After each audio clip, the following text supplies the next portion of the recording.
Sementara itu pemirsa, Ikatan Fisioterapi Indonesia Daerah Aceh, Cabang Banda Aceh menggelar aksi screening kesehatan pada siswa Mas Dayah Darul Ulum Banda Aceh pada Minggu 15 Oktober 2023. Bersama kami sejak beberapa hari yang lalu.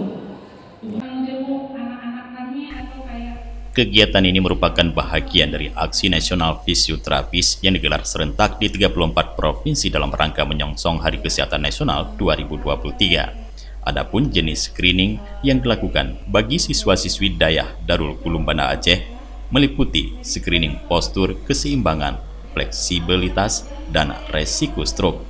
Ketua Fisioterapis Cabang Banda Aceh, Maidatul Akmal mengatakan, kegiatan fisioterapis ini diikuti oleh ratusan siswa-siswi Dayah Darul Ulum Banda Aceh. Fisioterapis ini merupakan salah satu bentuk pelayanan kesehatan yang ditujukan kepada individu atau kelompok yang hanya dilakukan oleh fisioterapis yang tujuannya untuk memperbaiki gerak dan fungsi baik secara manual maupun elektro. Kehadiran tim fisioterapis di Darul Ulum Banda Aceh untuk mengecek gangguan postur yang dialami oleh siswa-siswi. Fisioterapi ini tidak hanya untuk mengobati, tetapi juga bisa melakukan promosi dan preventif. Jadi apapun masalah yang dialami oleh gerak dan fungsi tubuh, baik pada anak-anak dan lansia, dengan mengikuti screening para siswa bisa mengetahui seandainya ada gangguan kesehatan yang mereka alami, sehingga bisa sedini mungkin memeriksakan diri ke fasilitas kesehatan terdekat.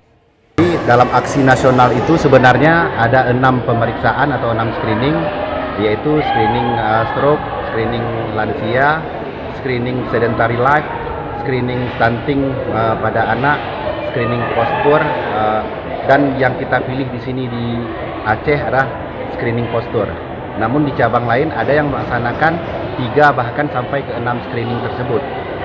Namun di Aceh sendiri hanya memilih 1, yakni screening postur, Bang.